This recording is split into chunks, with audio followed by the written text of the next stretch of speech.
Hello नमस्कार साथियों, कैसे आप सब। इस वीडियो में हम एचपीएससी द्वारा नोटिफाइड असिस्टेंट प्रोफेसर वैकेंसीज के बारे में चर्चा करेंगे, खासकर राजनीति विज्ञान के बारे में।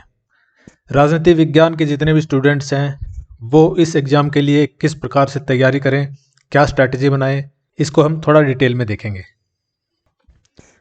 तो अपने सामने एग्ज़ाम डेट्स आ गई हैं।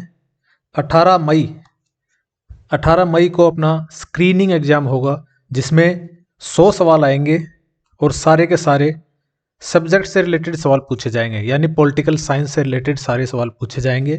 और स्क्रीनिंग एग्जाम में पास होने वाले 4 गुना कैंडिडेट्स को सब्जेक्टिव एग्जाम्स में बैठने दिया जाएगा, जिसको कि हम मेंस एग्जाम भी बोलते हैं। और ये सब्जेक्टिव एग्जाम एग्जैक्टली 2 महीने बाद होगा, 2 मंथ्स, 2 महीने और 2 दिन बाद, यानी 20 जुलाई को सब्जेक्टिव एग्जाम होगा। तो किस प्रकार से अपनी स्ट्रैटेजी बनाई जाए, आज यानी मार्च के फर्स्ट वीक से अगर काउंट करते हैं तो अपने पास मोटे मोटे 2.5 महीने बचते हैं। 2.5 महीने हमारे पास स्क्रीनिंग एग्जाम के लिए हैं और 2 महीने सब्जेक्टिव एग्जाम के लिए हैं। तो देखा जाए तो स्क्रीनिंग एग्जाम के लिए हमारे पास ज़्यादा समय मिल रहा है और सब्जेक्टिव एग्जाम के लिए कम समय मिलेगा। दूसरी तरफ जो हमारी रैंकिंग डिसाइड करेगा, जो हमारा सिलेक्शन डिसाइड करेगा, वो होगा सब्जेक्टिव एग्जाम। क्योंकि स्क्रीनिंग एग्जाम एक क्वालिफाइंग एग्जाम है, लेकिन इसमें भी टॉप 4 गुना कैंडिडेट्स ही सब्जेक्टिव के लिए क्वालिफाई करेंगे। तो दोनों ही एग्जाम वैसे इंपॉर्टेंट हैं, बट हमारे पास अभी स्क्रीनिंग के लिए 2.5 महीने की तैयारी का समय बचा है और सब्जेक्टिव के लिए 2 महीने की। वैसे तो जो सीरियस कैंडिडेट्स हैं, मुझे उम्मीद है कि सब्जेक्टिव की तैयारी कुछ हद तक कर चुके होंगे, क्योंकि जैसा हमें पहले से ही पता था इसमें स्क्रीनिंग और सब्जेक्टिव 2 टाइप के एग्जाम होंगे। तो लेकिन अब फिलहाल चाहे आपने तैयारी की हो सब्जेक्टिव की या ना की हो, आपके पास कोई और ऑप्शन नहीं है, आपको स्क्रीनिंग एग्जाम ही निकालना पड़ेगा। तो अभी अपने पास हैं 2.5 महीने स्क्रीनिंग एग्जाम के लिए। 2.5 महीने में हमें पॉलिटिकल साइंस यानी राजनीति विज्ञान में 10 यूनिट अपने सिलेबस में, और ये पूरा सिलेबस जो है अपना यूजीसी नेट का सिलेबस कॉपी पेस्ट किया हुआ है। यानी यूजीसी नेट के जो क्वेश्चन पेपर्स हैं पुराने, वो सारे क्वेश्चन पेपर्स आपको सॉल्व करने होंगे, क्योंकि बहुत ज़्यादा चांसेस होते हैं कि उनमें से कहीं ना कहीं ऑप्शन से या क्वेश्चन से बना के सेम चीज़ रिपीट कर दी जाए। वैसे तो 2.5 महीने एग्जामिनर्स के पास भी हैं, तो आमतौर पे जब शॉर्ट नोटिस पे एग्जाम होते हैं तब कॉपी पेस्ट ज़्यादा आते हैं क्वेश्चंस के, और जब अच्छा खासा टाइम मिल जाता है एचपीएससी को, जैसे इस समय मिला है 2.5 महीने का, तो चांसेस यही है कि बहुत सारे क्वेश्चंस आपको नए देखने को मिलेंगे और रिपीटेड क्वेश्चंस 10 से 15% ही मिलेंगे। लेकिन फिर भी यूजीसी नेट की तैयारी जो करते हैं हम सब कैंडिडेट्स, यूजीसी नेट क्वालिफाइड हैं, जीरो से हमें स्टार्ट नहीं करना है, ये तो श्योर है। लगभग 10,000 कैंडिडेट्स ने अप्लाई किया है पॉलिटिकल साइंस में, और ये सारे के सारे 10,000 कैंडिडेट्स यूजीसी नेट क्वालिफाइड हैं, यानी क्रीम है। अब 10,000 में टॉप 10,000 में आपको टॉप 160 में आना पड़ेगा अगर आप जनरल कैटेगरी से हैं, क्योंकि जनरल कैटेगरी में 40 सीट हैं। 4 गुना को देखा जाए तो 160 में आना पड़ेगा 10,000 में से आपको। तो टॉप 160 में आना है, वो भी उन 10,000 कैंडिडेट्स में से जो कि सारे के सारे नेट क्वालिफाइड हैं, यानी पहले से ही वो क्रीम है, एक अच्छा खासा लेवल का एग्जाम निकाल के आए हुए हैं।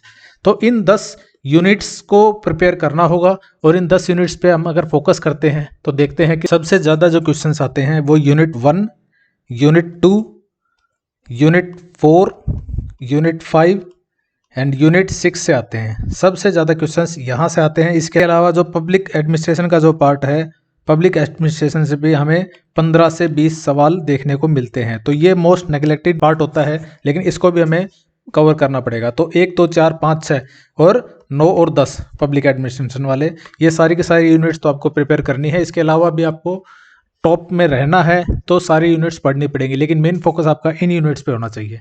अगर हम वैकेंसी डिटेल देखते हैं तो वैकेंसी डिटेल में हमने देखा था कि 40 वैकेंसीज जनरल की हैं, तो टॉप 160 कैंडिडेट्स जनरल कैटेगरी के जो हैं वो सब्जेक्टिव एग्जाम लिखेंगे 27 तारीख को, 20 तारीख को, और ईडब्ल्यूएस के कैंडिडेट्स टॉप 28 लिखेंगे। बीसीए के टॉप 56 कैंडिडेट्स इस सब्जेक्टिव एग्जाम में बैठेंगे। डीएससी के 28 कैंडिडेट्स इस सब्जेक्टिव एग्जाम में बैठेंगे। तो आपको टॉप रैंक पे आना है, तभी आप इस सब्जेक्टिव एग्जाम के लिए बैठ पाएंगे। तो स्क्रीनिंग से सब्जेक्टिव के बीच में टाइम मिलेगा हमें 2 महीने का। उसमें से 1 महीना जो है वो हमारा वेटिंग में ही निकल जाएगा। वेटिंग इन द सेंस कि कट ऑफ क्या जाएगी, ये क्वेश्चन सही है कि या गलत है, एचपीएससी ने तो ये सही माना, मैं तो ये सही मानता हूँ, कोर्ट केस कर दें, ये कर दें। मेरा इतना नंबर बन रहे हैं, उसके इतने बन रहे हैं, वो यूट्यूबर ये कह रहा है, वो यूट्यूबर ये कह रहा है। तो इस सब कहानी में लगभग 1 महीना चला जाएगा और जब रिजल्ट आएगा तो अपने पास सिर्फ 1 महीना बचेगा सब्जेक्टिव एग्जाम्स के लिए। और ये जो 1 महीना है, ये अगर आपको बेचैनी में नहीं गुजारना, ये 1 महीना अगर आपको बेचैनी में नहीं गुजारना है तो आपको स्क्रीनिंग एग्जाम में इतना अच्छा स्कोर करना पड़ेगा कि आप कंफर्म हो कि आप टॉप 160 में हैं। ऐसा ना हो कि कट ऑफ तो लोग कह रहे हैं कि 70 जाएगी, 72 जाएगी, लेकिन आप 68, 69 या 70 के आसपास झूल रहे हो और आप इस कंफ्यूजन में 1 महीने में टेंशन में रहे कि आप कट ऑफ के ऊपर रहेंगे या नीचे रहेंगे। अगर बातें चल रही हैं कट ऑफ 70, 72 जाएगी तो आपका स्कोर 82, 84 होना चाहिए।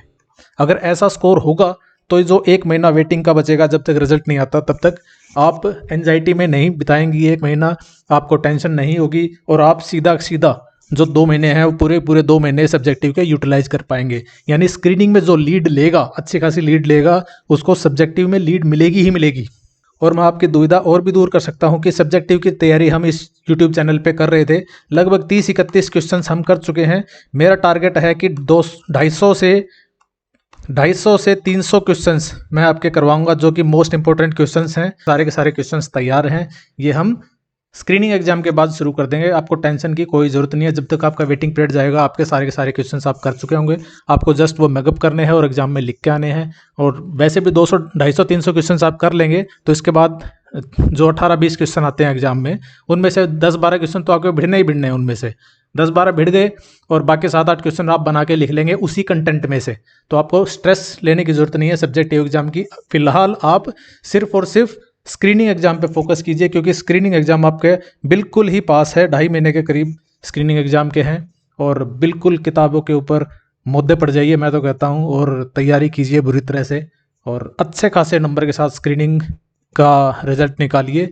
अगर कट ऑफ कोई एक पर्टिकुलर आंकड़ा बताया जा रहा है, 65 बताया जा रहा है, तो आपके नंबर 75 होने चाहिए। आपको उस डिबेट में पार्टिसिपेट ही नहीं करना कि भाई मेरे तो इतने बन रहे हैं, कट ऑफ इतनी बन रही है, मेरा होगा या नहीं होगा। जस्ट आप एग्ज़ाम दे के आए, आपने मार्क्स आपने कैलकुलेट किए और बस उसको साइड में रख के सब्जेक्टिव के क्वेश्चंस 250-300 जो मैं दूंगा उनको आप तैयारी कीजिए और बिल्कुल एग्जाम में आप सब्जेक्टिव लिख के आइए और वहाँ भी आप झंडे गाड़िए।